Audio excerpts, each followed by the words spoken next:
Pour terminer cette fenêtre, il ne nous reste plus qu'à créer les boutons de parcours, des boutons premier, dernier, suivant et précédent.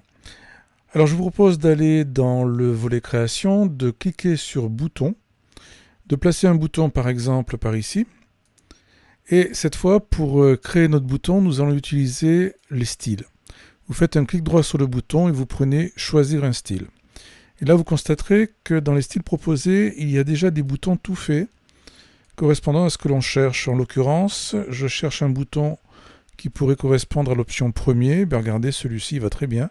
BTN premier. Donc je prends ce choix-là, je valide. Je n'ai plus qu'à rendre le bouton carré parce que là il est un petit peu trop grand. Donc double-cliquez dessus par exemple. Vous allez sur l'onglet UI. Puis vous allez lui donner la même largeur que sa hauteur, c'est-à-dire 24. Voilà, donc ça sera le bouton premier. On va tout de suite y mettre du code. Clic droit, code. Et là, je vous propose donc ces quelques lignes. Alors la première ligne, Ashley premier client, permet bien entendu de se placer sur le premier enregistrement du fichier client. Et ensuite, on fait un petit test qui est là surtout pour le cas où le fichier serait vide.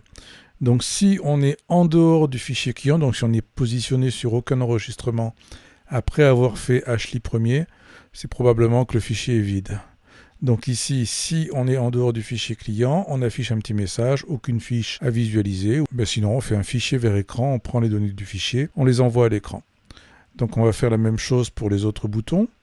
Donc là, j'ai fait le bouton premier, je vais faire le bouton précédent, donc sur le même principe. Je place un bouton, je fais clic droit, choisir un style.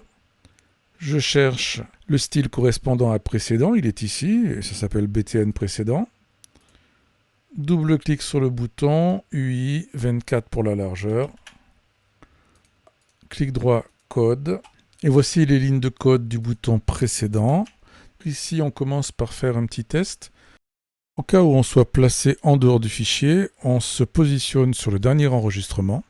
Indépendamment de ça, donc on va faire un Ashley précédent pour se placer sur l'enregistrement précédent par rapport à celui sur lequel on est. On fait simplement un petit test pour savoir si on n'a pas dépassé le début du fichier, donc si on est en dehors du fichier. Dans ce cas-là, on affiche donc un petit message pour prévenir l'utilisateur que le début du fichier est atteint. Sinon, on prend les données du fichier et on les envoie vers l'écran. Donc ça, c'est pour le bouton précédent. Le bouton suivant va être très proche de celui-ci. On va donc sur l'onglet création, on prend bouton, je place ici mon bouton. Comme tout à l'heure, clic droit, choisir un style. Je descends la liste des styles, je vais prendre BTN suivant. Je double-clique dessus, UI, 24 pour la largeur. Et je vais y coller, clic droit, code, le code du bouton suivant, que voici. Voilà, donc il ressemble beaucoup à celui qu'on vient de voir pour le bouton précédent. Toujours le même test pour savoir si on est en dehors du fichier. Dans ce cas, on va se placer sur le premier enregistrement. Ensuite, donc, on fait un Ashley suivant par rapport à l'enregistrement courant. Si on dépasse la fin du fichier, on affiche un petit message à l'utilisateur. Sinon, on envoie les données sur l'écran. Et pour terminer, donc, le bouton dernier. Donc, je le place ici, comme les autres. Clic droit, choisir un style. Je prends ici BTN dernier.